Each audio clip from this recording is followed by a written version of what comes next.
Moi, j'ai le live qui passe. Hein. Et si pas Internet, en vrai, le live ne peut pas passer. C'est chez toi, moi ça marche. C'est toi aussi, non? Mais oui, je suis en live là. Regarde, je suis en live.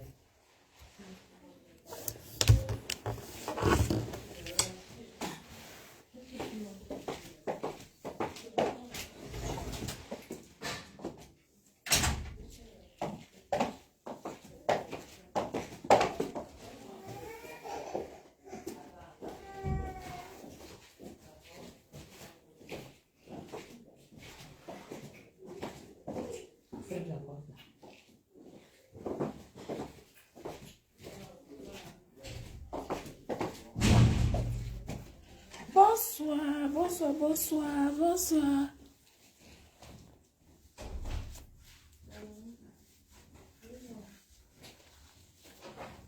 Oui. Bonsoir, comment ça va? Bonsoir la déesse, bonsoir.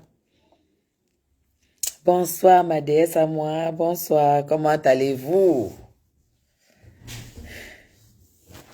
Comment allez-vous?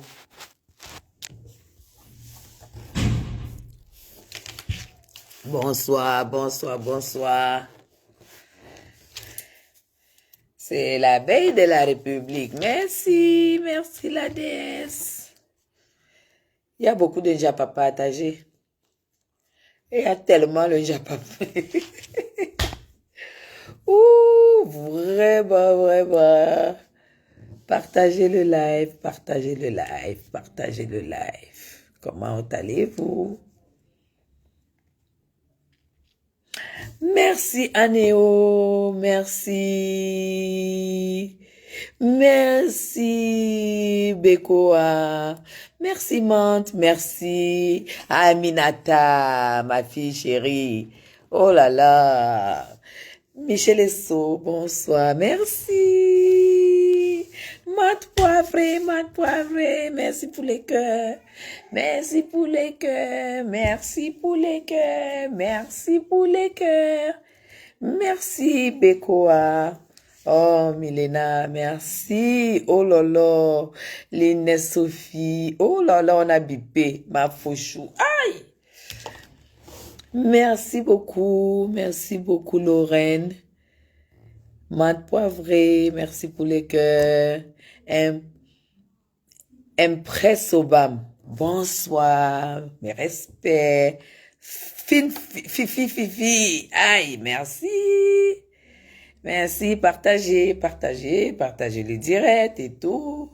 On va faire un peu, comment ça s'appelle, le tour de la semaine. On va faire le tour de la semaine. On va essayer de papoter. Merci Rosélie, merci. Merci. T'es trop moche avec ta vieille peau. Et qui est? Marc Philippe, s'il te plaît, respecte ton âge. J'ai fait quoi? Hein? J'ai fait quoi, Marc Philippe? Les grands fait les choses, hein? Ah, ouais, j'ai fait quoi, Marc? Tu viens là, est-ce que c'est de ma faute si tu manges pas chez toi? Est-ce que c'est de ma faute si tu n'es pas bien chez toi? Est-ce que c'est de ma faute si tu n'apprécies pas la vie? Est-ce que c'est de ma faute si tu es peut-être une laide femme, en manque de joie, en manque d'amour? Parce que je voulais te bloquer, mais je te bloque même pas. Il faut que je te laisse. Je sais pas pourquoi cette aigreur un peu. Moi, je comprends pas. C'est pas de ma faute si tu misères. C'est pas de ma faute si tu n'as aucune classe, si tu n'as pas de look, si tu n'as rien et si tu en veux à la vie, hein. C'est pas de ma faute, hein. Hein? Vieille peau, voilà, ça veut rien dire en fait. Ça dégage tout simplement de l'aigreur, tu en veux au monde entier, voilà. Merci Alima, bonsoir. Bonsoir à tout le monde. Oh là là, ça défile tellement. Ah, C'est la jalousie, c'est... Voilà. C'est ça. Nathalie Nana, ouh, voilà mes gens. C'est une aigrie, elle vient gâter. Oh là là, elle ne peut pas gâter. Est-ce que nous on a faim? Est-ce que nous on est les mendiants? Est-ce que nous on a le sida aux fesses? Nous on n'a pas tout ça, donc c'est normal qu'on ait des choses comme ça. C'est la tata des abeilles qui est connectée. C'est ça qui est ça, et ça ne chauffe pas. C'est la tata des abeilles qui est connectée. Bon, nous allons commencer par par Marc Seigneur Ivoire. Merci beaucoup, merci beaucoup, merci beaucoup. Nous allons commencer par Marc Seigneur Ivoire, ce combattant que tout le monde connaît, ce combattant violent que tout le monde connaît, très très actif dans le mouvement de combat pour la libération du Cameroun d'après eux. Marc Seigneur Ivoire, je vais d'abord t'adresser mes sincères condoléances parce que tu as déjà beaucoup de chance de perdre ta maman à cet âge-là, parce que je t'ai vu souvent faire des conteneurs, lui envoyer la marchandise, donc elle a quand même mangé de ton argent. Elle a aussi vu, bon, je sais pas si tu as des enfants, elle a eu vu ses petits-enfants. Donc, à ton âge, si tu perds ta maman maintenant, je trouve que tu as beaucoup de chance parce que moi, j'ai pas eu cette chance. Alors, mes condoléances les plus attristées parce que le départ du maman, c'est toujours le sentiment d'avoir perdu une partie de soi, en fait. Donc, vraiment, mes condoléances les plus attristées. Et que le Seigneur te donne la force de surmonter cette douleur parce que la maman, c'est la maman. C'est pourquoi je prie tous les jours pour que mes enfants m'aient le plus longtemps possible ne pas vivre ce que moi j'ai vécu dans ma vie.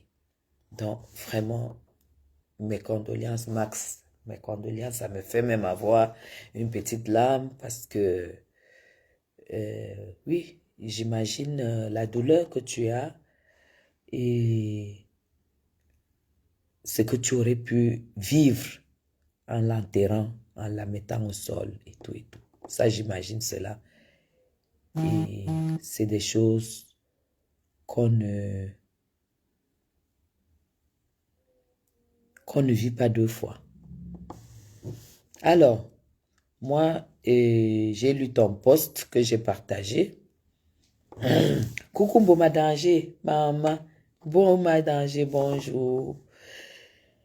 J'ai lu ton post et tu as dit que tu avais la rage.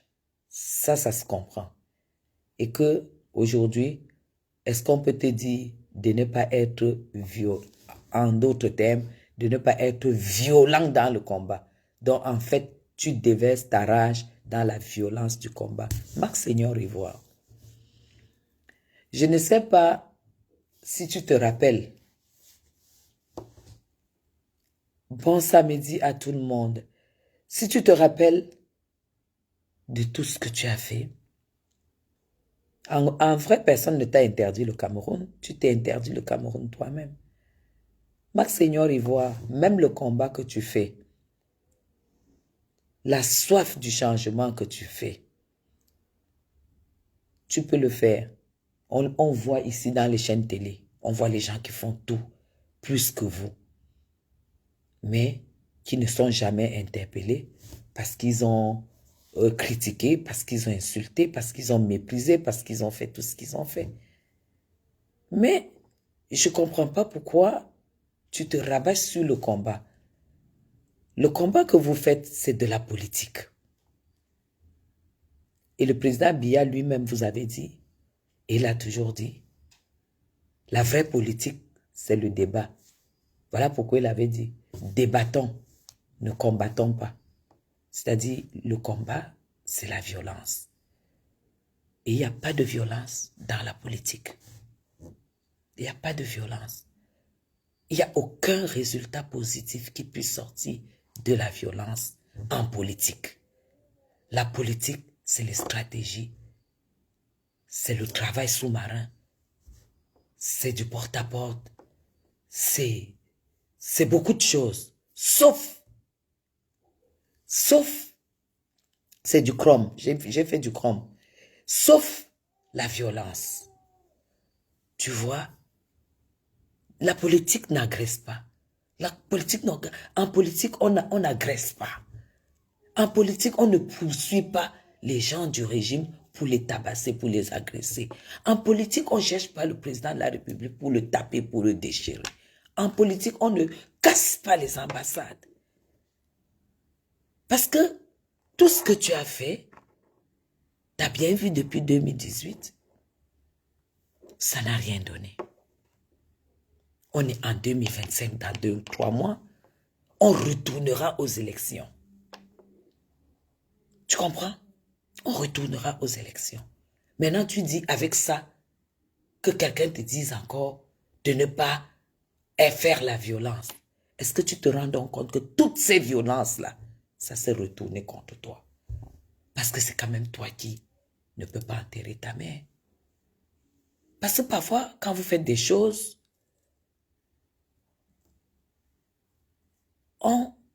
le MRC, quelqu'un est en train de dire le cadre du MRC font quoi en prison? Tout simplement parce qu'ils ont incité à la rébellion. Ils se sont levés, ils ont organisé une marche sans autorisation. Tout simplement. C'est clair et net. Quand tu veux faire une marche, tu demandes une autorisation. Et si on t'accepte cette autorisation, tu marches. Si tu n'as pas un accord, tu ne marches pas. Ça s'appelle l'organisation à la rébellion. Tout simplement. Méfiez-vous quand vous avez à la tête quelqu'un qui a fait l'école de la politique. Le président Biya a fait la Sorbonne. Il a fait toutes les écoles liées à la politique. Et le seul livre qu'il a toujours lu, c'est Machiavel. Et c'est des écoles, des lectures où on cultive le silence et on agit. Je me rappelle quand j'ai ramené le groupe des patriotes au Cameroun, on voulait organiser la marche. Je dis bien, on voulait organiser la marche. On ne nous a pas donné l'autorisation. On nous a refusé l'autorisation. Nous, les patriotes, on voulait organiser la marche, on nous a refusé les autorisations. Voilà pourquoi nous étions obligés maintenant de faire passer nos messages à travers les chaînes télé, les chaînes radio. On nous avait refusé la marche. Mais on n'a pas pris sur nous d'aller marcher. Et on nous a dit, le Cameroun traverse une période de turbulence, vous ne pouvez pas marcher. C'est comme ça. Parce que le Cameroun est protégé. Donc, au jour d'aujourd'hui, tu es le seul face au cercueil de ta mère. Tu ne peux pas venir enterrer. Parce que tu as peur. Parce qu'en fait, personne ne t'a dit de ne pas venir. Hein. Tu n'as jamais reçu une lettre d'interdiction de venir au Cameroun. En fait, tu as peur. Et je me rappelle, juste je pense 2 ans après vos émeutes et tout, il y a une de nos compatriotes, une dame de la Basse, très très virulente, qui avait perdu son amant, qui était déjà comme son mari. Elle est venue l'enterrer. Elle est venue. Elle allait prendre l'autorisation parce qu'elle n'avait même pas de passeport. Ah non, elle avait le passeport puisqu'elle a ses papiers de France. Elle est venue l'enterrer au Cameroun. Après l'enterrement, elle est rentrée. Et pourtant, elle était de la Basse violente. Pourquoi tu n'as pas pris sur toi, vu l'amour de ta mère qui déborde, de venir l'enterrer? Tout simplement parce que tu sais que tu as défié la loi. Casser les ambassades, c'est défier la loi. Poursuivre, avoir des plaintes parce que vous avez agressé, vous avez poursuivi, c'est défier la loi. Et tu es conscient que en ce moment-là, tu risques d'affronter la loi. Tu comprends? Voilà. Donc, du coup, dis que tu vas continuer dans la violence et tout, ça ne dérangera personne du tout. C'est toi que ça dérangera. Max Seigneur Ivoire, tu as souhaité, tu as même prédit la mort du président Biya. Tu as prédit la mort de tous ses enfants. Tu as prédit la mort de son époux. Tu as prédit la mort de tout le monde. Est-ce que tu te rends donc compte que le président Biya est forcément, je pense, plus âgé que ta maman? Finalement, voilà ta maman qui s'en va. Finalement, voilà ta maman qui s'en va. Avant le président Biya, tu es en train de l'enterrer quand le président Biya prépare les élections 2025. C'est pour vous dire que dans tout, dans la vie, il y a des limites. Et avec toute cette casse, parce que, tu sais, nous ne sommes pas ennemis de tout ce que, de vous, qui êtes des personnes, des Camerounais. Mais nous sommes contre ce que vous faites. Est-ce que, finalement, en faisant tout ça, au moins tu t'es régularisé? Parce que nous, on cause avec les gens de la base, nous sommes les Camerounais. J'ai eu l'information capitale que tu n'as pas de papier, tu ne peux pas aller au Cameroun. Tu tournes dans l'asile politique. Tu n'as pas de papier. Tu ne peux pas aller au Cameroun. Donc encore, en plus, tu es fiché en tant que combattant. Parce que tu n'es même pas activiste. Les activistes font des débats à la chaîne télé, dans les chaînes télé.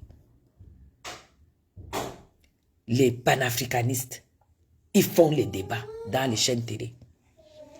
Mais toi, tu attends de te retrouver dans la rue. Tu attends faire des spectacles violents pour pouvoir prouver que tu t'appelles Max Seigneur Ivoire. Tu vois, moi, je ne peux pas t'insulter. Parce que, quelque part, j'ai beaucoup de regrets pour vous qui êtes dans cette situation.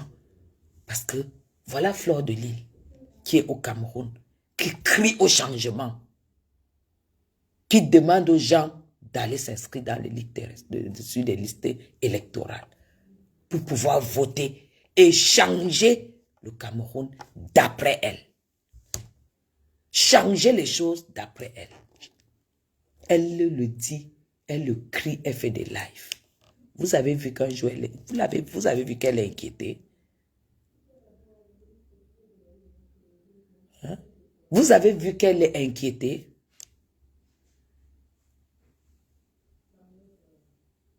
Être opposant ne veut pas dire être ennemi de ceux qui sont au régime. Être opposant, c'est que vous ne partagez pas les mêmes idées politiques. Mais vous demeurez Camerounais, vous pouvez manger ensemble, vous pouvez être ensemble, vous pouvez tout faire ensemble et ne pas avoir les mêmes idées politiques. J'ai écouté ma soeur Karine Richaud un jour, dans une des coupures que j'ai écoutées là, où elle a dit que vous croyez que Guylaine Chapuis est avec Flore pour rien? Si elle veut la récupérer, elle va la récupérer. Elle n'est pas là pour rien. Je voulais répondre à Karine.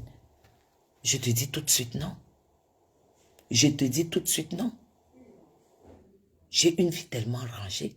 Je ne mélange pas. Ma vie, mon choix politique, je n'en parle même pas avec mes amis. Parce que la politique, j'étais aussi entendu dire que chacun est obligé de se positionner, chacun est obligé de faire un choix et être quelque part. Flore est obligé. Et on met les personnes apolitiques où? Fermez la cuisine là. Ça bavarde beaucoup.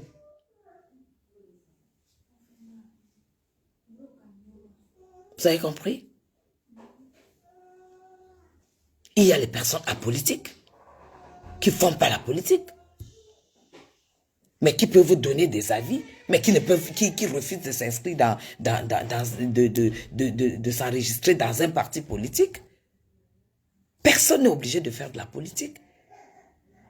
Et moi, je ne suis pas là pour commencer à récupérer. Viens dans le RDPC, viens dans l'UPC. Ben, non. La politique, c'est une affaire de conviction.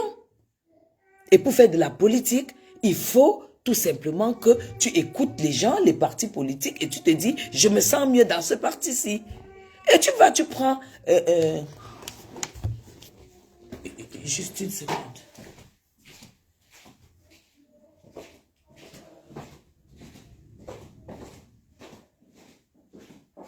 Vous ne pouvez pas calmer l'enfant là.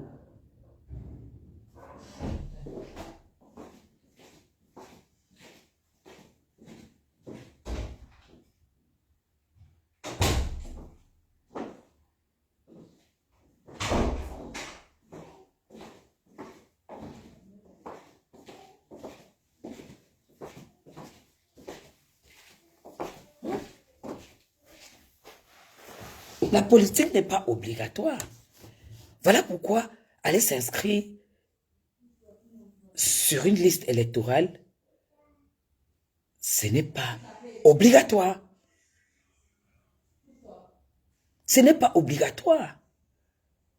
Donc, franchement, Karine, tout sauf ça, je n'ai pas à parler de la politique avec mes amis. Je ne parle pas de politique avec mes amis. On a tellement de choses à se dire. D'abord que nous sommes des femmes, nous sommes de nationalité française au Cameroun. On essaye de voir comment s'en sortir au Cameroun. Et voilà, on a tellement, qu'est-ce qu'il faut faire? On ne peut pas être fonctionnaire dans ce pays, on ne peut pas faire ceci. Voilà telle chose qu'on peut faire.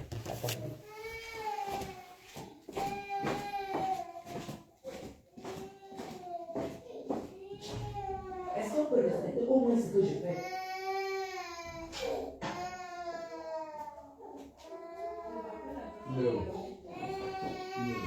Viens ici. Viens ici. Viens.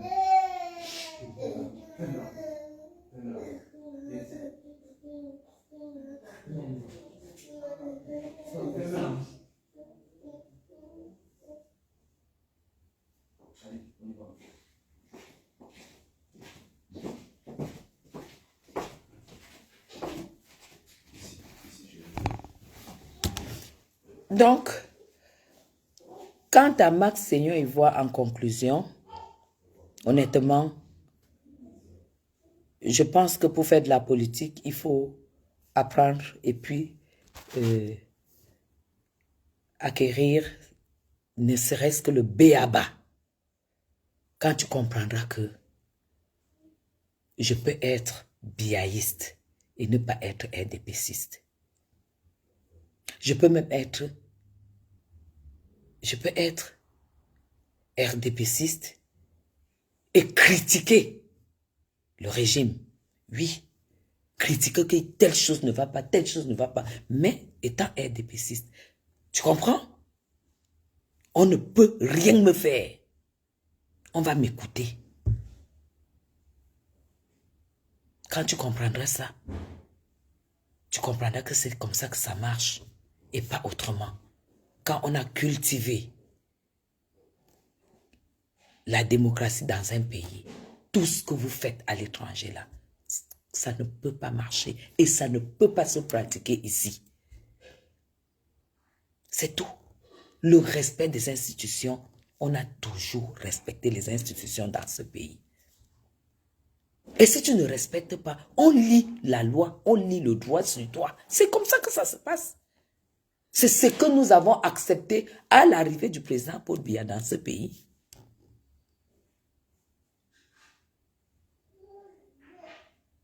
Dans le respect, la liberté de l'un finit ou commence celle de l'autre.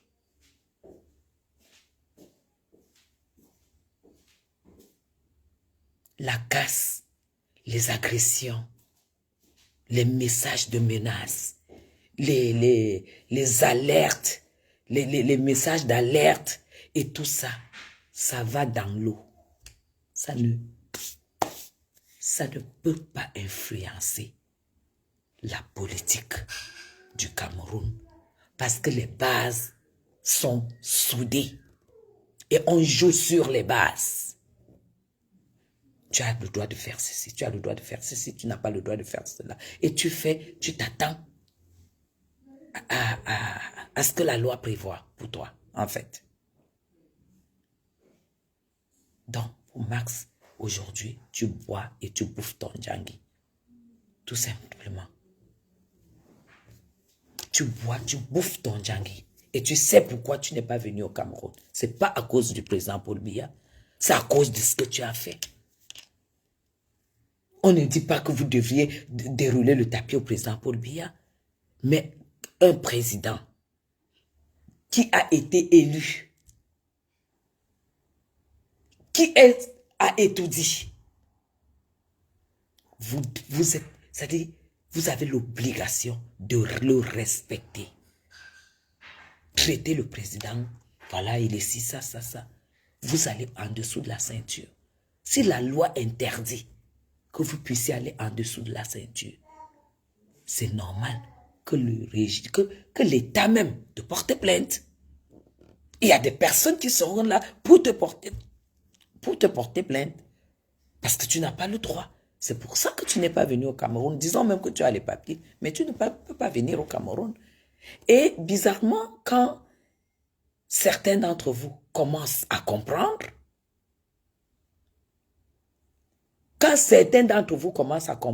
vous les traitez de traîtres. J'ai vu celle qui a le visage, qui découpe j'ai pas envie de salir mon live, qui découpe les directs là. Si c'est la villageoise du Quat ou bien c'est la maman du Quat ou quoi, qui a étalé Calibro, comme quoi le RDPC, le régime, lui a envoyé de l'argent. Mais madame, vous êtes malade dans votre tête. Il y a quelque chose qui ne tourne pas rond dans votre tête. Vous avez brûlé, oui, entre autres, brûlé le drapeau, cassé les ambassades, vous avez fait. Mais vous êtes malade dans votre tête. Vous croyez que le RDPC a besoin de vous? Vous croyez que le régime a besoin de vous? Calibri, tu as rencontré le président Macron. Tu as dit Macron. Il s'est arrêté, il t'a écouté. Tu lui as dit tout ce que tu avais à lui dire. Tu sais ce que Macron va faire? Il va tout simplement demander qui est le président de ce pays. On va lui dire Paul Biya. Comment est-ce que ce pays marche? C'est un pays démocratique, c'est un pays qui va aux élections, c'est un pays qui a plusieurs partis politiques, c'est un pays où son parti, le parti de ce garçon, est allé aux élections politiques, aux élections présidentielles, son parti n'a pas gagné, c'est un opposant. Vous vous dites que vous êtes les combattants. Non, vous êtes tout simplement des opposants. Calibri, tu as tout fait. Le résultat était 0. Parce que ça ne passera pas par vos moyens. Tout ce que vous pouvez faire, c'est vous régulariser, pouvoir avoir un document qui prouve que vous êtes Camerounais, pour aller vous inscrire, prendre votre carte électorale et aller voter votre président, votre champion que vous aurez choisi. J'ai vu, celle-là dit que le RDPC, Calibri a sorti un tas d'argent et le RDPC lui a envoyé l'argent. On n'a pas besoin de vous, la villageoise du Quad. Le RDPC n'a pas besoin de la base pour gagner les élections. Vous avez cassé, vous brûlez et tout et tout. Est-ce que vous avez vu que ça a changé quelque chose au Cameroun? On n'a pas besoin de vous. On ne peut pas vous donner de l'argent. Si déjà le gouvernement, ce régime ne nous donne pas à nous, nous qui chantons leurs chansons du matin au soir, c'est à vous qu'on va donner. Non, pour le président Biya, sachez que quand tu défends ton pays, quand tu es patriote, quand tu respectes les institutions, c'est que tu respectes ton pays. Parce que dans la vie, on n'a pas deux pays. On a un seul pays et chacun a le droit de respecter. Chacun a l'obligation de respecter sa terre natale. Maintenant, quand vous vous levez pour vous faire voir, vous insultez le président Paul Biya, vous insultez la première dame, vous décryptez, vous faites ceci, c'est que vous êtes en train de détruire vos vies. est-ce que ça l'empêche de diriger? Non, c'est dans les urnes que ça doit se passer. Tout ce que vous faites sur la toile là, c'est du dilatoire, c'est de l'animation, c'est le chômage, c'est comme chez vous à la base là, c'était déjà des couples qui étaient organisés. Quand on voit Sandy de Boston et tout, on sait pourquoi elle s'agite. Qui peut croire à toi, Sandy de Boston? Honnêtement, qui peut croire à ce que à ta folie? Parce que tu sais, ce que tu fais là, c'est la folie. Qui peut t'écouter? Tu te mets là, tu racontes. Sandy de Boston, tu pouvais même créer ton parti. Pour montrer que tu es très forte. Tu devais créer ton parti. Pour montrer que tu es très intelligente. Le jour où le professeur Maurice Kamto, que tu prônes, a déclaré qu'il n'allait pas aux élections locales, c'est-à-dire législatives et municipales, c'est ce jour, Sandy de Boston, que tu devais te lever. Parce que le code que nous utilisons aujourd'hui a été conçu, rédigé, approuvé quand le professeur Maurice Kamto était ministre de la Justice, ministre délégué. Ministre délégué, c'est le ministre, puisque vous voyez bien depuis que quand Laurent Esso est malade, il a été malade, vous voyez bien que c'est le ministre Momo qui a joué l'intérim jusqu'à ce qu'il soit revenu. Ça veut dire qu'un ministre délégué, c'est un ministre. C'est ce jour-là que tu devais te lever et dire que non, professeur Maurice Kamto, quand vous décidez de ne pas aller aux élections municipales ni aux élections législatives, le code, la loi dit que si on n'a pas d'élu étant un ancien parti politique, on ne peut pas aller au présidentiel. C'est là où on devait vous voir, vous les intellectuels du professeur Maurice Kamto. Ça veut dire que lui-même, étant juriste, il est déjà allé aux élections présidentielles, je pense, plusieurs fois ou une fois, je ne sais pas. Lui-même était conscient que si je vais pour municipal, je vais pour législative, d'office, je ne peux pas être candidat en 2025. Pour que je sois candidat en 2025, il faut que je réunisse 300 signatures d'élus. Et nous savons bien que le RDPC étant majoritaire, pour que 300 élus, donc entre sénateurs, je pense, députés et maires, pour qu'il ait ces 300 signatures, ça veut dire que même les élus RDPcistes devraient signer pour que Maurice Kamto soit candidat aux élections.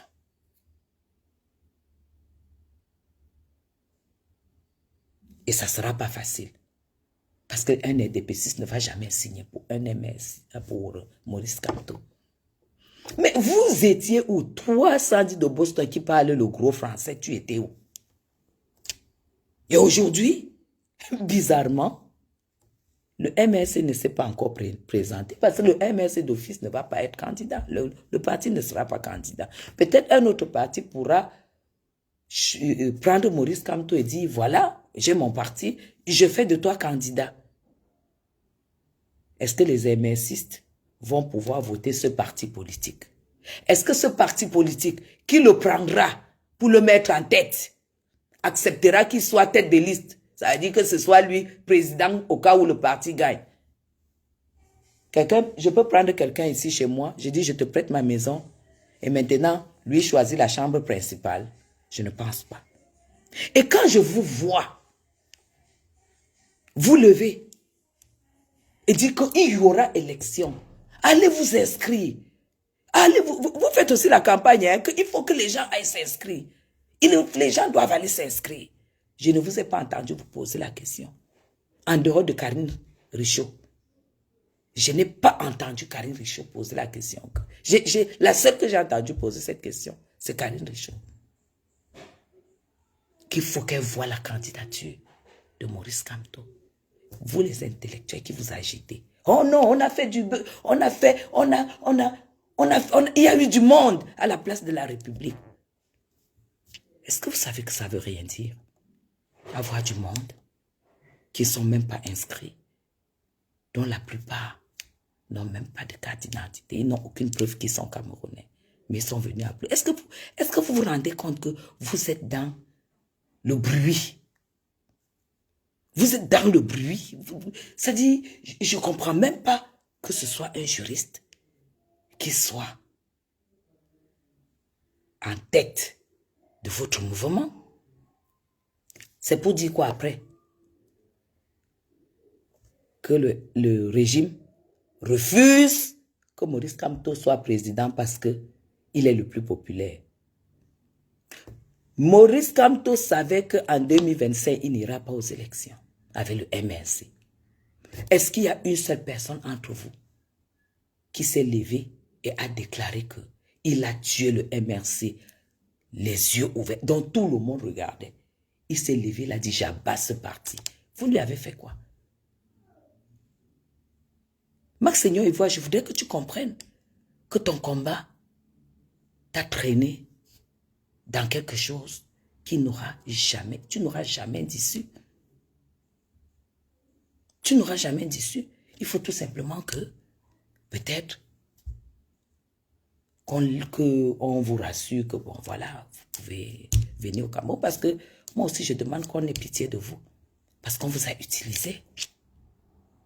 On vous a utilisé. Kamto peut vous dire qu'il a saboté des élections où il pouvait avoir tous les maires de Douala, sachant que, basant sa politique sur le tribalisme, Douala est plein de Bamileke.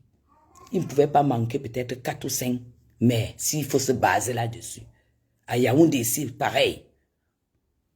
À l'ouest même, il peut vous dire pourquoi il a saboté les élections. Il ne peut pas vous dire. Il ne peut pas vous dire pourquoi. Parce que quand ça se passe sous la table, les herbes ne sont plus au courant. C'est tout. Voilà pourquoi vous m'avez tellement interpellé. Oh, Madame Chapuis, que dis-tu de la démission de Sachirouma? Parce que ça sera une démission collective, ça sera ceci et tout, parce qu'on sait quand même que c'est la politique qui m'a amené sur la toile. Mais un ministre qui a gouverné plus de 30 ans avec le président Paul Biya, quand son parti était fort, et que du jour au lendemain, en 2025, il dit que lui n'est plus là, et qu'il se présente candidat. Et que vous ne l'avez jamais vu faire des meetings. Vous ne l'avez jamais vu entretenir son parti en tant que tel. Mais il s'élève. Si vous lui dites même qu'il a à peu près combien de militaires, il ne pourra pas vous dire. Parce qu'il n'avait pas le temps, il avait le temps d'être ministre. Vous savez, être ministre, c'est le prestige. Aujourd'hui, il va être président. En fait, il est conscient qu'il ne peut pas être président. Parce qu'il n'est pas populaire. Mais vous croyez qu'il va jeter ses voix dans la poubelle? Et si c'était lui, sa façon, pour lui, de se remettre à l'écart et de vendre ses petites voix, le moment venu. Et si c'était le cas, vous êtes là, oh, ça chauffe, ça chauffe. Qu'est-ce qui chauffe? Qu'est-ce qui chauffe? C'est nous qui avons nommé. Tu es venu, tu proposes que tu veux être, voilà, tu nous donnes, tu fais une alliance avec nous. On te dit, ok, voilà, le poste. Et du jour au lendemain, après 30 ans, au lieu d'aller, toi, tu déclares que le président Biya n'est plus en mesure de gouverner. C'est toi qui étais en mesure d'être ministre. Tu as fait combien de sorties? Tu as été ministre des Transports. Bilan. Ministre des... je pense c'est... Quoi? Petites et moyennes entreprises, quelque chose comme ça, je ne sais plus. Il est ministre de quel ministère? Bilan. Toi-même, tu as été malade et on faisait des tuyaux comme ça, là, que tu as failli mourir. On t'a vu arriver. Tu es déjà fini aussi. Pile plate. Vous êtes tous pliés en 4. Même Paul Biya, lui, il est encore debout. Mais vous êtes tous pliés en 4. Au lieu de dire que tu veux prendre ta retraite, tu te lèves, tu dis que tu veux être président. Il est bien conscient qu'il ne peut pas être président. C'est ce qu'on appelle les troubles faits. Donc, restez focus. Il n'y a rien en face. Ne vous agitez pas beaucoup. Ne vous agitez pas beaucoup. Voilà, M. Bello Bouba, le ministre d'État est délégué, son ministre délégué, parce qu'il a cette dame-là, qui est, je pense, elle est ministre d'État, je ne sais plus. Elle a un décret présidentiel. Elle a dit qu'elle ne démissionne pas. Elle a dit qu'elle ne démissionne pas. Je ne sais pas si Bello Bouba peut-être a finalement déposé. Moi, ça ne m'intéresse même pas. S'il a finalement déposé sa démission, il a fait son congrès. Je ne sais pas si finalement il a déposé sa démission. Parce que là, finalement, on peut s'entendre pendant qu'on mange un bon poisson braisé avec le piment et l'aromagie. On dit, bon, on va faire ceci. Toi, commence.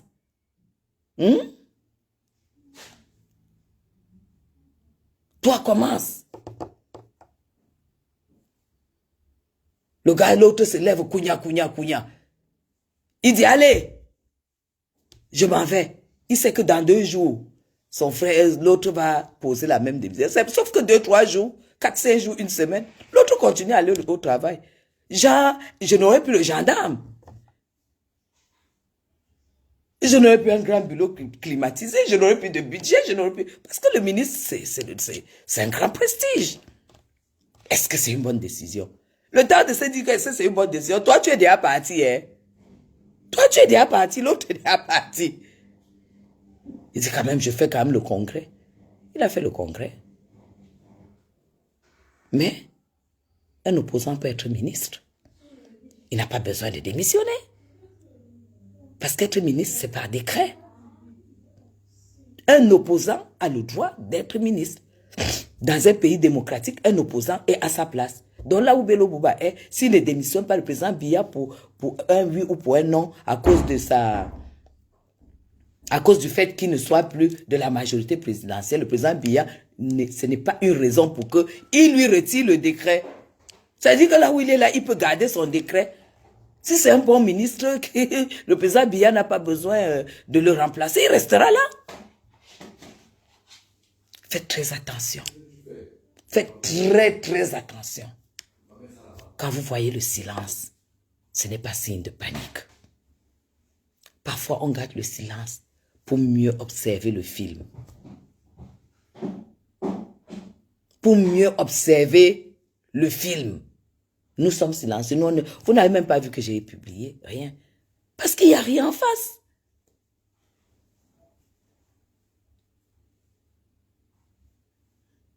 L'aromagie sur le poisson braisé, tu sais que c'est qu'on se dit autour d'une belle table que les cuisiniers sont là payés par l'État camerounais. La nourriture est payée par l'État camerounais. Les courses sont payées par l'État camerounais. La maison elle-même, le château, la villa elle-même, c'est payé par l'État camerounais. Tout est payé, tout est offert. Quand tu es autour de cette table-là, avant de démissionner, va d'abord chez toi, dans ton village. Tu te dis que bon, je ne vais plus rentrer à Yaoundé, je vais rester ici. Quand tu vas voir que tout le monde on coupe le courant, toi-même tu n'as pas le courant. Il n'y a pas un groupe qui reprend automatiquement. Hey, tu vas te laver dans ton village là. On te dit que le chauffe-eau est gâté. Et qu'il faut que le technicien vienne. Le technicien sera là la semaine prochaine. On va chauffer l'eau. Tu te laves comme ça. Tu dis, hey, qui? Tu as mal à la tête, tu n'as pas appelé. Tout change. Quand tu reviens, tu te dis, est-ce que c'est même une bonne décision? Je pars même où? Je pars même où? C'est ce qui est en train de se passer. Donc, Monseigneur Ivoire et toute la base, vous pouvez continuer votre choix de combat, mais c'est vos vies que vous mettez en danger. Parce que celui pour qui vous bataillez, il n'a pas de problème. Il est chez lui, il est au Cameroun. Et maintenant, c'est la période des mangues, la période des prunes, le maïs, les bons légumes. Il y a tout ça. Lui mange sa volonté. Mais vous ne pouvez pas manger parce que vous êtes livré pour une personne, alors que vous pouviez faire des meetings, vous pouviez faire, vous lever, faire des, comme vous avez fait à la place de la République en respectant. Vous n'avez rien respecté du tout. Vous avez voulu montrer que vous tapez la poitrine. C'est pour vous dire que c'est sur vous que les conséquences coulent. Tout simplement. Donc, dommage et désolé pour toi, Monseigneur Ivoire. Tu as peut-être choisi ton meilleur candidat, mais lui-même n'a jamais cru qu'il peut être président. S'il n'allait pas tuer ce parti, le MRC, parce que même si Kamto est candidat, ça ne sera pas candidat du MRC. Le MRC ne peut plus aller aux élections en 2025. Ils vont peut-être aller aux élections locales cette année, parce qu'il y a les élections locales. Et les élections locales, ça sera après les élections présidentielles.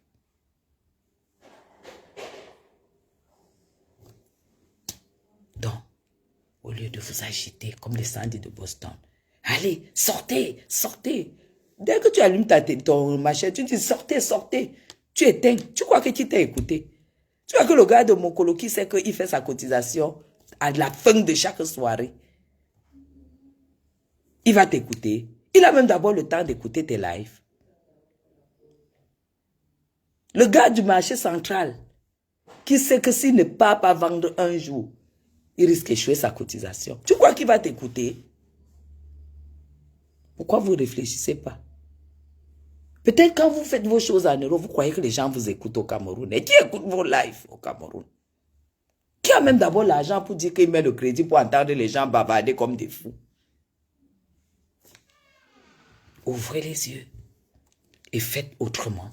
Si vous n'êtes pas fait pour la politique, faites autre chose. Battez-vous pour vous régulariser parce que ça devient très très compliqué la régularisation en Europe. Nous là, quand nous on fait ça, c'est parce que nous on est arrivés, on a d'abord pris le passeport de leur pays. On a dit maintenant on rentre au pays pour voir comment ça se passe. Vous arrivez, vous faites de la folie. Vous vous retrouvez étant fiché avec vos empreintes partout. Est-ce que c'est régularisé pour vous? Ce sera facile. Point d'interrogation. Vos familles, vos vies. Moi, si on m'interdit, si on me dit un jour que je ne peux plus venir au Cameroun, je ne sais pas si je vais vivre. Je ne sais pas si je vais vivre. C'est impossible pour moi.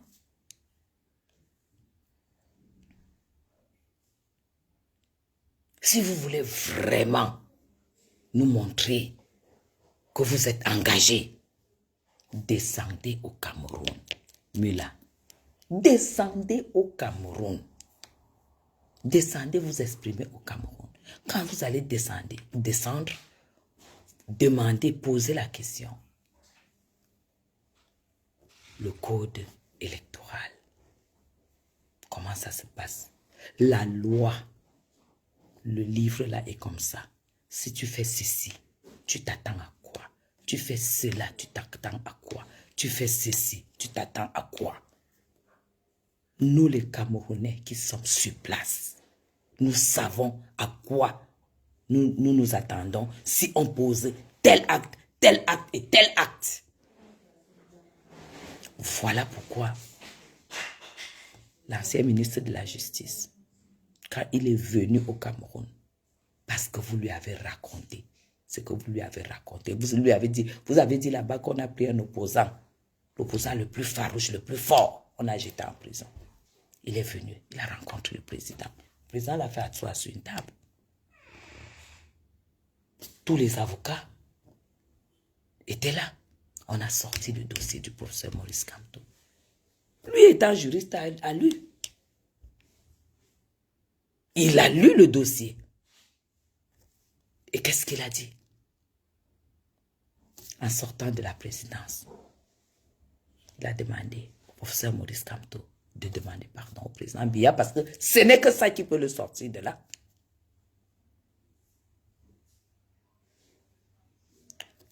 Envoyez les cœurs. Apparemment, on partage. On signale. Envoyez les cœurs. On a dit, le ministre a dit, il faut que le président Maurice Kamto demande pardon au président Biya. Est-ce que vous avez donc lu la lettre que le président Maurice Kamto, le professeur Maurice Kamto avait écrit Parce qu'il a écrit une lettre de demande d'excuses. Et le président Biya l'a reçu. Faites très, très, très, très attention. Faites très, très attention. Quand vous posez des actes, faites attention. Préservez d'abord vos vies. Si vous voulez faire de la politique, préservez vos vies. Si vous voulez faire de l'acharnement, préservez d'abord vos vies.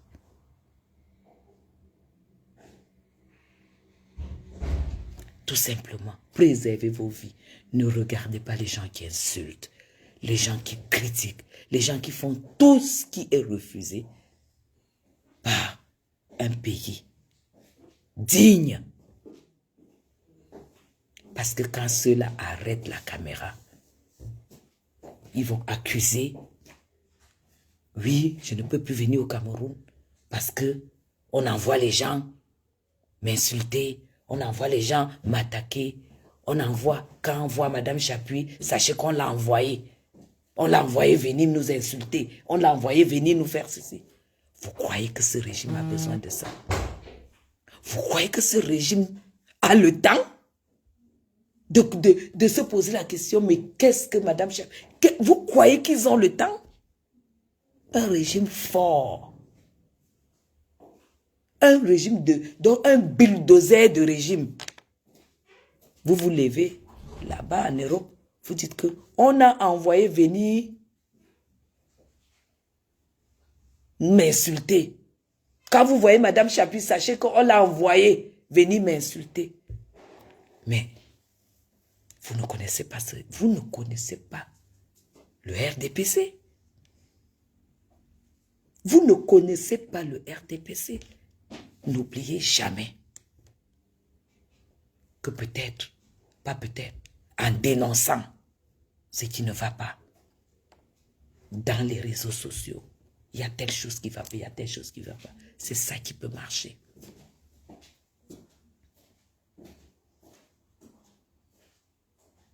C'est ça qui peut marcher. On est en train de faire le live, on coupe le courant. Ce n'est pas normal.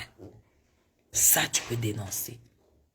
Mais ceux qui disent qu'il se passe le temps insulté, faire ceci, cela, quand ça n'entre plus dans la logique, attendez-vous qu'il y a des procès, des plaintes. Parce qu'il y a des personnes au Cameroun qui sont faites pour ça, que tu entends ceci, tu entends, tu enregistres, tu fais une coupure, tu mets une plainte.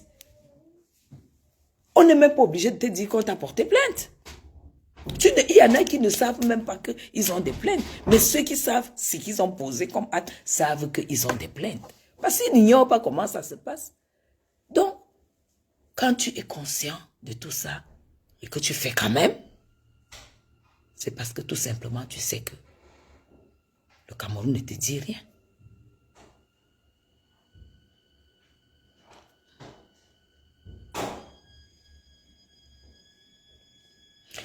Mula, le RDPC a laissé un groupe diriger le Cameroun, reprenez les choses en main. Ça s'appelle de la dénonciation. Ceux qui dirigent ce Cameroun, c'est des Béninois, c'est des Nigérians, c'est des Camerounais, non? N'est-ce pas, ce sont des Camerounais? Un groupe. Est-ce que c'est un groupe c'est un groupe de Tchadiens qui dirige le Cameroun?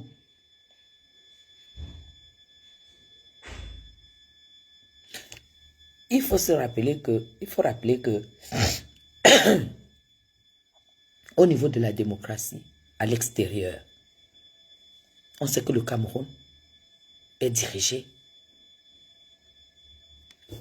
par le parti au pouvoir et les partis d'opposition. Le SDF, l'UNDP, le parti de Issa Chiroma, le MDR, il y a au moins l'UDC, il y a au moins 5 partis d'opposition représentés.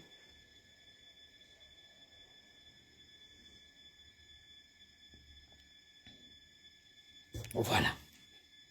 Donc, avant de nous plaindre, prenons le temps de poser la question, qu'est-ce qui a été fait? Pourquoi certaines choses ne sont pas faites? Qu'est-ce qui a été fait?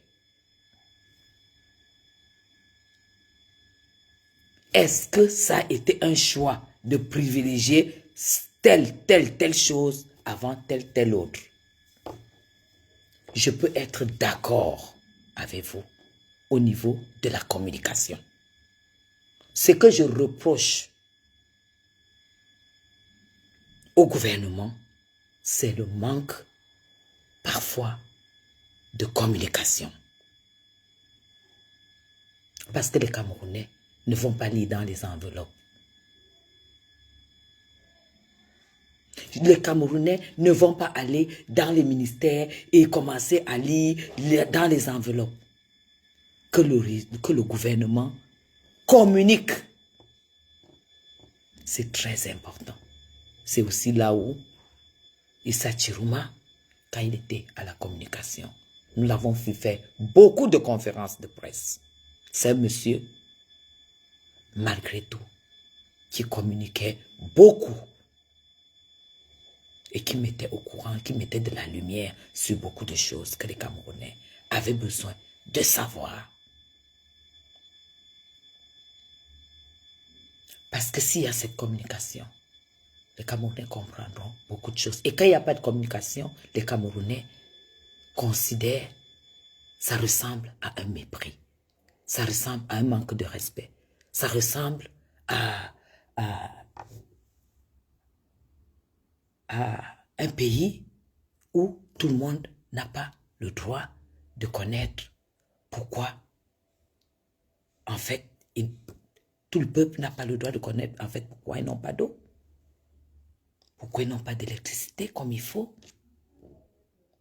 Pourquoi ils ne peuvent pas être dédommagés quand on coupe le courant une semaine et que tout pourrit dans le congélateur. Et qui ramassent parfois c'est les fonds de commerce. Ils ramassent, ils mettent à la poubelle parce qu'ils ne peuvent rien faire. Ou alors ils vendent, ils essaient de récupérer et ils vendent des produits avariés. Vous mangez un poisson brisé et vous dormez aux toilettes. Le lendemain, vous êtes à l'hôpital. Parfois, ce n'est pas de la faute de ces personnes. C'est qu'ils ne peuvent pas tout jeter. Parce que c'est le fonds de commerce. Ils ne peuvent pas être dédommagés. Pourquoi?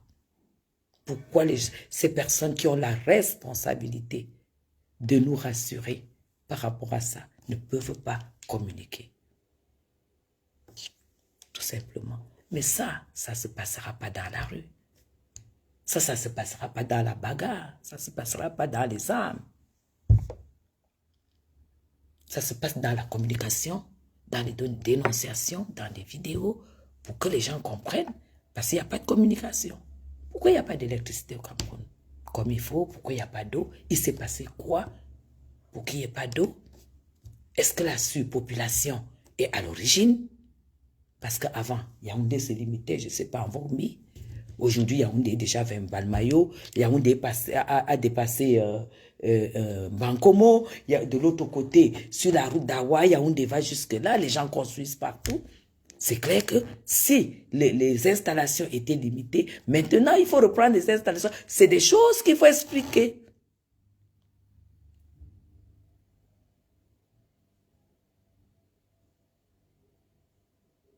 Non, mais Naomi Issa Chiruma n'a plus été ministre de la Communication depuis longtemps. Hein. Je pense que ça fait plus de 7-8 ans qu'il n'est plus ministre de la Communication. Moi, je l'ai toujours regretté. Hein. Donc, du coup, aujourd'hui, honnêtement, il y a beaucoup de raisons qui font que l'eau prend du temps pour être distribuée comme il faut. Mais pourquoi ce ministre ne vient pas expliquer qu'il y a l'expansion de l'agglomération, c'est que tout le monde va comprendre. Mais quand il y a même expansion de l'agglomération, on fait tout pour mettre dans toutes les 5 familles, on met un forage. Toutes les 5 familles, on dit que le terrain appartient à l'État. Ça veut dire que si on décide de prendre 2 mètres carrés pour mettre un forage qui va donner l'eau à 5 familles, en attendant que qu'on puisse, que la SNEC puisse faire le travail pour toujours préserver le peuple, la population. Il y a beaucoup de solutions. Avant, le forage était cher. Maintenant, le forage n'est plus cher. En plus, les Camerounais, ils payent des impôts, on a du pétrole et tout. On peut voter un budget pour mettre dans chaque famille au Cameroun, toutes les 3, 4 familles, toutes les 5 familles, dans les 10 régions, on met un forage en attendant qu'on refasse les installations, les nouvelles installations d'eau. Par exemple, il y a des solutions. Les gens comme nous qui ne sont pas... Il y a des solutions. Moi, ça fait... Aujourd'hui, ça fait 21 ans que je suis en Europe. Ça fait 17 ans que j'ai mis le forage dans le village de ma grand-mère. Parce que j'ai été élevée par ma grand-mère. En ce moment-là, le forage coûtait encore... Ça coûtait presque 4 millions. J'ai mis le forage jusqu'à aujourd'hui. Ce forage alimente.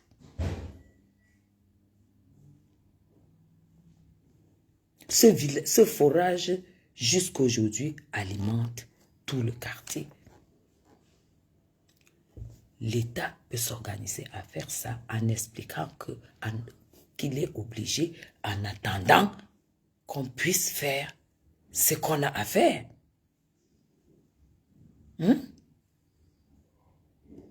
Donc, au lieu d'être dans les rues, on peut faire des lives parce qu'ils nous écoutent aussi. Et trouver une solution comme ça, ce serait une solution louable. Que de laisser les gens sans eau. Trouver une solution, faire la promotion des panneaux solaires. Sachant que, comme on ne peut pas encore vraiment avoir l'électricité, que les gens puissent faire la promotion. On dit par exemple que dans chaque maison, peut-être une maison comme ça peut prendre les panneaux solaires peut-être de 1,5 million. L'État prend en charge 1 million. On te dit les 500 000 qui restent, tu vas payer tant par mois. On te donne les factures comme les factures d'eau. Et puis tu payes jusqu'à ce que ça fait. L'État prend 1 million en charge et 500 000 à ta charge. Et tu as les panneaux solaires, ça veut dire que quand il n'y a pas l'électricité, tu n'es pas obligé de rester dans le noir parce qu'il y a les panneaux solaires. Voilà pourquoi le seul ministre que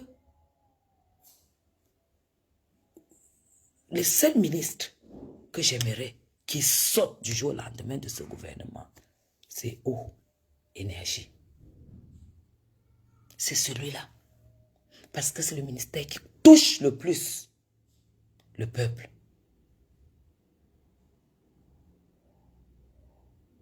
Voilà Rita qui dit qu'elle a mis les panneaux solaires. C'est des choses, on a déjà ouvert les portes à la Chine. Merci la valeur essentielle. On a déjà ouvert les portes à la Chine. La Chine, les panneaux solaires ne coûtent rien. Pourquoi, dans un si gros budget que le ministère de l'eau et l'énergie, il ne peut pas prendre une partie et faire une campagne? À l'époque, je voyais souvent à la CRTV, les campagnes, par exemple, il y avait beaucoup de campagnes. On fait une campagne pour les panneaux solaires afin que toutes les familles aient accès à l'électricité. Et l'État prend en charge une bonne partie. Et nous, maintenant, on commence à payer comme si on payait les factures d'électricité. Mais il y a des solutions pour les pays sous-développés. C'est à ça que les ministres servent. Mais vous croyez que, chez lui, qu'il n'y a pas d'électricité, le groupe reprend tout de suite. Le groupe est automatique. Vous croyez qu'un juif va boire son whisky sans glaçon parce qu'il n'y a pas eu d'électricité pendant 2 jours? Et pourtant, c'est notre droit. Et pourtant, nous sommes prêts encore à payer les factures. Et pourtant, on n'a pas d'électricité. Et pourtant, on a les moyens pour payer nos factures. Il y a des solutions. Ça, c'est des solutions qui peuvent marcher dans les pays comme le Cameroun. Si ça marche comme ça, surtout encore un pays où les gens vivent beaucoup dans le système informel. Le système informel, c'est-à-dire tu te lèves, tu dis j'ai rien à faire, j'ai les diplômes, je ne peux pas travailler, j'aimerais faire ceci, et puis tu fais, ça commence à te rapporter de l'argent.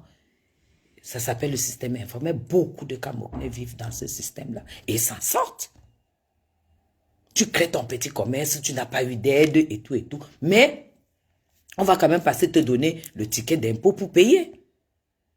C'est ça qui te donne le droit de revendiquer que, ben, disons, je paye le ticket parce que je braise le poisson ici. Quand je n'ai pas le poteau qui est électrifié, je suis obligé d'utiliser la lampe. Dans la lampe, je dois mettre du pétrole qui ne fait même pas partie de ce budget-là. Voilà les discours que, à partir de maintenant, nous devons tenir parce que, au lieu de gueuler, de critiquer, faisons des là et puis interpellons. Disons qu'on est même prêt à faire des concessions. Parce qu'on reconnaît quand même qu'on est dans un pays en voie de développement. On est prêt à faire des concessions. Les factures sont élevées parce que il y a trop de choses. Il y a trop de choses. Et je rigole souvent quand les gens disent que « Ah, tu es du RDPC. Ah, tu ne peux rien dire parce que tu manges. » Vous croyez que le RDPC me donne quoi? Le RDPC ne me connaît pas. Je milite comme quelqu'un qui milite dans un parti. On ne me connaît pas. J'ai des amis privés dans le RDPC. Je n'ai pas les amis que parce que je suis RDPciste. Madame Chapier est RDPciste. Non. Non, non, non, non. C'est un parti. Non, non, non. Ils n'ont pas besoin de ça. Quand on coupe le courant, là, c'est partout. Chez moi, ici, c'est coupé. Mais ici, je n'ai pas ce genre de problème parce que nous avons un groupe qui prend la relève et la facture du groupe se donne en dehors de la facture d'électricité. Mais les gens qui n'ont donc pas de moyens d'être là-haut, ils ont ce privilège. Ils font comment? Je parle depuis tout à l'heure par rapport aux gens qui n'ont pas de privilèges, qui n'ont pas de moyens pour être à l'abri de ce genre de choses. Mais quand il y a coupure de courant, il y a coupure de courant partout. C'est là où, étant ici à ma terrasse, tu entends seulement, tu ne peux même pas respirer. Parce que toutes les maisons, tous les immeubles, ça se boue parce que tous les groupes sont allumés. Tous les groupes sont allumés, ça se prend automatiquement. Donc, mes gens, c'est à travers tout le et ben voilà. Pourquoi aujourd'hui on a le droit quand même de dire ce qu'on constate. Pour moi, personnellement, avant un ministre, un directeur de société, bref, quelqu'un qui bénéficiait d'un décret, c'était les hommes du terrain, c'était les élus. On disait, ce ministre a été député, ce ministre a été maire, ce ministre a été, c'était les élus. Et j'aimerais que ce système reprenne, que ce système revienne. Vous savez pourquoi? Parce que quelqu'un qui est élu, il faut que dans mon parti, on arrête les histoires de nommer les élus du peuple. Il faut que chacun aille aux élections dans son village, dans son département. Parce que les élus sont proches du peuple. Les élus, qu'avant d'être élus, il fait le porte-à-porte, il fait la campagne, il voit les problèmes, Le jour qu'il est nommé ministre, ça ne va pas le surprendre. Il y a des ministres qui ne connaissent même pas comment ça se passe dans leur village, qui arrivent seulement là où on a construit la tribune, il met l'écharpe et il fait le discours. Si on lui dit que la route s'y sort où, il ne vous dira pas. Cette route-ci, quand tu vas là à 10 km, tu arrives où? Il ne saura pas. J'aimerais que ces ministres, ces directeurs de société, ces porteurs de décrets soient des élus du peuple. Parce que s'ils sont élus du peuple, le peuple, de toute façon, quand tu es élu du peuple, tu es proche du peuple. Parce qu'un député connaît tous les chefs du village, Il connaît toutes les petites autorités du quartier. Il connaît tout ce monde-là parce qu'il les a frottés. Le jour qu'il est ministre, on lui dit le chef du village d'Akom 2, il veut vous rencontrer. Il sait qui c'est. Il sait que quand il est allé en campagne, quand il devenait député, à Akom 2, il y avait tel problème. Il ne sera plus étranger. Aujourd'hui, nos élites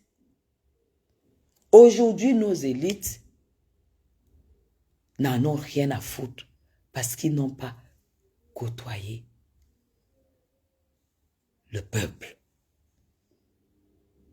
Ils s'arrêtent au bureau. Il faut que autant de choses, ça doit changer.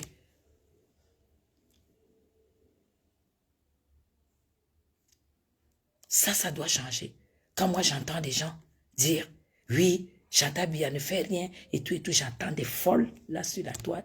C'est à Chantal Biya qui de faire ceci, elle est ministre. C'est une femme au foyer. Chantal Biya, c'est une femme au foyer. Posez-lui la question si sa belle-sœur est malade, si la cousine de son mari est à l'hôpital, si la nièce de son mari est ceci, si le petit frère ou le grand frère de son mari, posez-lui les questions sur sa belle famille. C'est une femme mariée, c'est une femme c'est une femme au foyer.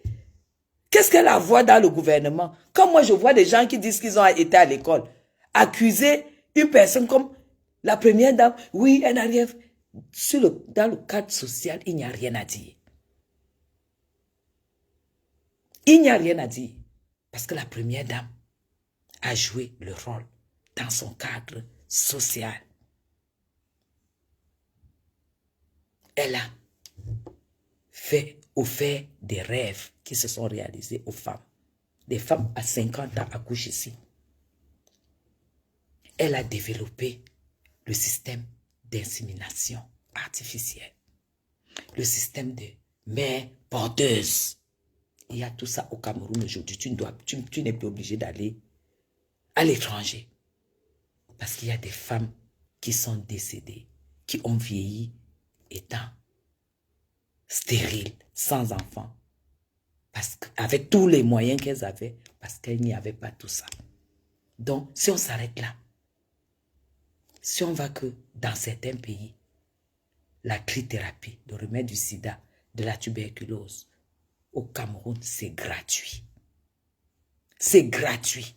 Ça veut dire que dans d'autres pays, les gens meurent encore de ces maladies. Mais au Cameroun, tu ne distingues plus qui a le sida, qui a la tuberculose et qui ne l'a pas gratuitement grâce à la première dame. Je ne suis pas en train de... Il y a beaucoup de choses. Il y a beaucoup de choses dans le cadre social où Mme Chantal Biya a été au sommet. Ceux qui parlaient d'elle, celles qui parlaient d'elle, ne peuvent pas essuyer sa chaussure. Parce que c'est la femme de l'homme politique le plus fort d'Afrique et le plus consulté du monde en matière de stratégie politique. Ça ne se discute pas. Tu te lèves et tu manques du respect à cette femme. C'est tout simplement parce qu'il y a l'aigreur, il y a la jalousie, il y a la famine, il y a le désespoir, l'échec. Il y a tout ça. Voilà pourquoi, logiquement, on ne doit pas répondre à ces personnes-là. On ne doit pas leur répondre. J'ai répondu avant, mais on ne doit pas leur répondre. Parce que les faits sont là. Maintenant, la période politique a commencé. Le Jap va attendre un peu. On va faire les lives politiques. Entre être sur Facebook et raconter, et être sur le terrain, et dire ce qu'on propose, il y a nuance. Je continue à dire que nous pouvons être éclairés au Cameroun si le régime prend en compte des 70% d'éclairage en panneaux solaires et que le peuple ait 30% en attendant que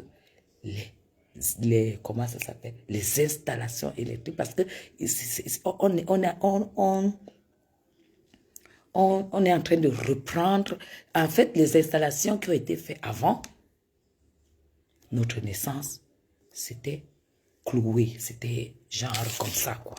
Aujourd'hui, on ne peut même pas allonger, on doit seulement casser et reconstruire pour pouvoir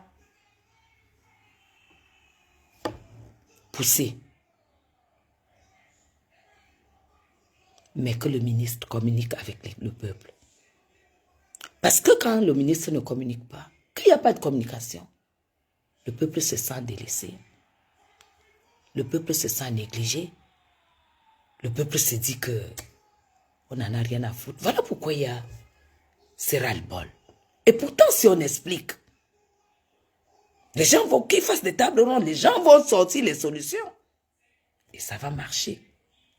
L'État a le plus gros porte-monnaie d'un pays, surtout le Cameroun. C'est l'État qui a le plus gros portefeuille. Il vote les budgets. Il y a les budgets. Donc, n'allons pas dans la violence verbale. Ça ne sert à rien. Si on ne trouve pas des solutions adéquates, même si c'est le remplaçant de Paul Biya, ça sera la même chose parce que le problème restera le même. Et il va falloir qu'il épouse ces solutions-là. Donc, ce n'est pas un problème qui regarde Paul Biya, c'est un problème qui regarde tous les Camerounais. On aimerait être informé. Moi, j'ai la chance d'être au Cameroun régulièrement, d'écouter, de comprendre certaines choses, mais je suis très mal placé pour communiquer parce que déjà, je ne représente rien. Je ne suis pas ministre. Je n'espère même pas un jour avoir un poste. Je ne suis rien. Mais je connais parce que je vis au Cameroun et puis je rencontre des gens qui maîtrisent ces problèmes. Donc, quand je suis connecté comme ça, je peux partager 2-3 choses pour qu'on essaie de comprendre que le problème n'est peut-être pas là où nous on croit. Le problème est ailleurs. Il y a la communication. Il y a la communication qui n'existe pas. Et quand on ne communique pas, les gens se sentent méprisés. Les gens sentent qu'ils ne servent à rien. Et pour qu'ils se fassent voir, ils sont obligés de parler de la casse, de la guerre et tout, parce qu'ils se disent que ça va attirer l'attention. Le Cameroun n'est pas né agressif, le Cameroun n'est pas un homme de guerre. Parfois, quand ils parlent comme ça, c'est un ras-le-bol. C'est qu'il faut faire du bruit pour qu'on sache que tu existes. On n'est pas obligé d'attendre en arriver là. Il faut qu'ils communiquent. Et ça va aller.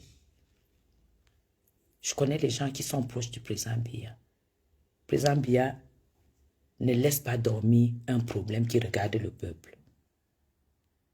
Le président Biya que vous voyez là, c'est dernièrement que vous avez appris qu'il a signé un budget de 2 milliards pour ramener le corps d'Ahidjo au Cameroun. Est-ce que pour prendre un corps, exhumer un corps au Sénégal et le ramener au Cameroun, ça coûte 2 milliards? Non. Quand il signe 2 milliards, c'est qu'il y aura les deuils, il y aura tous les nordistes du monde qui vont y aller et tout. Et tout, il a signé 2 milliards pour ramener les restes d'Ahidjo. Et que ça a été bloqué par la femme d'Ahidjo et Issa Chiroma. Mais pourquoi on ne communique pas? Alors qu'on voit les nordistes qui ont la rancœur contre les gens du centre-sud. Il y a des nordistes aujourd'hui, tu lui dis pourquoi tu n'aimes pas les Bétis. Il dit parce que les Bétis ont refusé de ramener le corps d'Ahidjo. C'est quelque chose qui est dans leur cœur. C'est une rancœur qu'ils ont dans leur cœur. Pourquoi ce n'est pas communiqué? Pourquoi les gestes comme ça ne sont pas communiqués? C'est tout, Coquille. Ce n'est que dernièrement qu'une dame a sorti. Et moi, nous avons vérifié et c'était la vérité. Hier encore, j'étais au Hilton Camp avec Flore. Hier ou avant-hier. On était avec une personne que cette dame de Adjawa a cité dans son live, dans ses voix. On lui a demandé que est-ce que tout ce que la dame l'a dit est vrai. Il nous a dit que c'était vrai. Qu'il n'y a rien qui soit faux dans tout ce que cette dame a déclaré. Ça veut dire que la femme d'Aïdjo, elle-même, ce n'était pas sa priorité de ramener ses restes. Mais quand elle faisait le discours, j'ai encore écouté une de ses coupures où elle disait que le vœu d'Aïdjo était de ramener ses restes et qu'elle attendait toujours le président Biya. Elle le dit sachant qu'il y a eu un argent qui a été débloqué pour ça. Vous voyez comment les gens sont mesquins? Ça s'appelle de la mesquinerie. Mais le président Biya est un homme silencieux. Parce que quand vous avez lu Machiavel, vous savez ce que c'est que le silence. Parce que quand tu apprends, quand tu es silencieux dans la vie, tu fais, personne ne voit. Tu fais, personne ne voit. Un jour, ça éclate. Ah, c'est pourquoi je dis, au départ du président Biya, malheureusement, c'est là où nous allons comprendre les choix politiques qu'il a eu à faire, ce que ça a entraîné, les qui ne l'ont pas aidé dans ce choix. Ce n'est pas dit, ce n'est pas communiqué. Peut-être c'est après lui que les gens vont communiquer. Et beaucoup de gens vont demander pardon, regretter. Et accuser l'absence de la communication que je suis en train de dire. Donc, sur ce, ça fait combien de temps? Sur ce, je ne peux pas mélanger ce live avec le Djapap parce que je voulais parler un peu du Djapap. Mais la politique aujourd'hui s'installe et les Camerounais ont besoin de comprendre où ils vont. Je ne vais pas mélanger dans ce live avec autre chose. Quelqu'un a dit là que Mvuto a dit que et tout. Laissez Mvuto où elle est. Moi, je ne peux plus lui répondre. Parce que l'heure des Camerounais dit a sonné. L'heure de communiquer a sonné. Pas dans le noir. Et même plutôt sur le territoire camerounais. On ne bagarre pas. On ne parle pas de son pays à l'extérieur. C'est sur place qu'on parle de son pays. Parce que le pays, c'est quelque chose qu'on respecte. Ta terre natale, ça se respecte. On ne parle pas de ça dans les chambres, dans le noir et tout. Il faut se montrer, qu'on soit sûr que vraiment tu es camerounaise et que tu as la maîtrise de ce que tu es en train de dire. Être un bon politicien, ce n'est pas celui qui parle le français. C'est le français de Google. Tout le monde peut maintenant commencer à parler le français de Google. Être un homme politique, c'est pouvoir communiquer et faire des propositions. Ce n'est pas insulter. C'est gueuler fort en faisant des propositions. Quand je dis gueuler, ce n'est pas insulter. C'est parler de nos problèmes et faire des propositions. C'est de ça qu'il s'agit. Il ne s'agit pas des insultes. Il ne s'agit pas d'attaquer les couples. Une femme, la femme d'un chef de l'État, n'a rien à voir avec le pays. Interrogez Madame Chantal Biya que ton CERAC sert à quoi? Elle vous sort le bilan de chaque année. Le bilan d'investissement de chaque année. Dites-lui que sa vie sociale, qu'est-ce que ça a apporté aux Camerounais? Elle va vous les sortir. Et ça ne chauffe pas. Mais ne lui parlez pas de Ngongo, ne lui parlez pas de Motazé, ne lui parlez pas des ministres, ne lui parlez pas de... Ne la mêlez pas de ça. C'est pas... Parlez-lui, posez la question que le petit frère de son mari, comme elle a dormi hier, elle va te le dire. Qu'on lui colle la paix. Et derrière chaque grand homme se cache une grande dame. Parce que Madame Chantal Biya, c'est une très très grande dame. Le reste là, tout ce que les gens vont penser après, c'est du tchavon, c'est du blabla. Ça ne chauffe pas, ça ne touche personne. Parce qu'elle est là, à 3 minutes de moi. Et ça ne chauffe pas. Sur ce, je vous aime très très fort. Inscrivez-vous sur les listes électorales. Inscrivez-vous sur les listes électorales. Quand tu te lèves pour parler, tu sors ta carte électorale.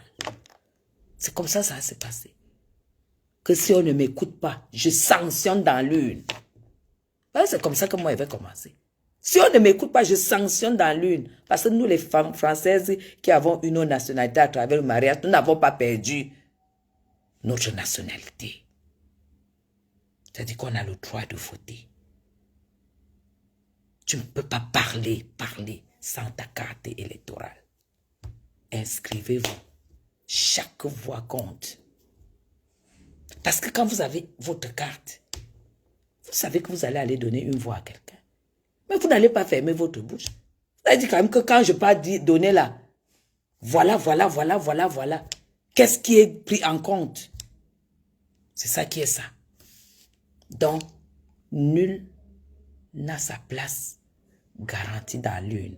Voilà pourquoi nous, dans le RDPC, on est au travail depuis. On est au boulot depuis. Inscrivez-vous sur les listes électorales. Prenez vos cartes d'électeurs. Inscrivez-vous. Prenez les cartes d'électeurs. Et vous allez voter. Et nous, on va communiquer. Nous, on n'est pas les vendeurs de rêves. On va communiquer. Ce que les ministres là n'arrivent pas à dire, nous, on va parler. Parce qu'on connaît la vérité. Je vous aime très très fort. C'était la belle de la République. Guylaine Chapuis. Ceux qui vont m'insulter, je connais déjà qui vont m'insulter, que les illettrés parlent de la politique de Paul Biya. Foni n'avait pas fait un jour à l'école. Mais elle a été mère, députée, grande femme d'affaires. La mort l'a arrachée jeune, malheureusement. Elle avait tout. Parce que même les diplômés de France n'ont pas eu au Cameroun jusqu'à leur retraite anticipée. D'accord? Ne vous sentez pas diminué. Ne sentez pas, ne vous dites pas que je ne peux pas m'exprimer parce qu'on va dire que je n'ai pas les diplômes. Parce qu'on va dire que Foning ne savait pas dire 3 phrases françaises. Mais le président Biya la recevait avant le ministre. 2 demandes d'audience, on recevait Foning avant. Et le ministre avait la chance d'être reçu, il était reçu. C'est de ça qu'il s'agit. Donc ne soyez pas, ne vous laissez pas influencer, intimider. C'est l'heure de la politique du terrain. Et nous sommes concernés. Nous sommes concernés. L'intelligence coquine n'est pas la sagesse. Tu peux être intelligent et avoir faim. Mais la sagesse demande que quand tu n'as pas le diplôme, tu peux vendre le piment, tu peux vendre le macabo, tu peux vendre l'oignon, tu peux vendre tout. Ça te donne l'argent. Par contre, ces gens qui ont les diplômes, ah non, je ne peux pas être bac plus 10 et aller vendre le plantain. Il marche là avec le français à la bouche et le sac avec les vieux dossiers qui n'ont jamais abouti. Et les dossiers là, c'est toujours des milliards, ça n'a jamais abouti. À la fin du mois, celui qui n'a pas de diplôme fait sa cotisation, il paye l'école, il paye sa maison, il paye là où il dort, il paye son eau sur l'électricité. Mais toi qui as les diplômes, il n'y a que le blablabla. Il n'y a rien d'autre. Qu'il faut payer le loyer, tu ne payes pas. Quand il faut payer à manger, tu ne payes pas. Quand il faut payer même prendre le répétiteur à l'enfant à la maison, tu ne peux pas. Aller à l'hôpital, payer les factures, tu ne peux pas. Parce que tu te dis que tu es bac plus 10, tu ne peux pas faire des sous-métiers. Donc, ne soyez pas intimidés. Et ne vous sentez pas insultés par ces personnes. Développez la sagesse. C'est ça qu'il s'agit. Allez, gros bisous à vous, je vous aime très très fort. On est samedi. Demain, je suis au brunch parce que j'aime beaucoup le brunch de Hilton. Je vais vous souhaiter bon dimanche à vous. Bye bye. Bye bye.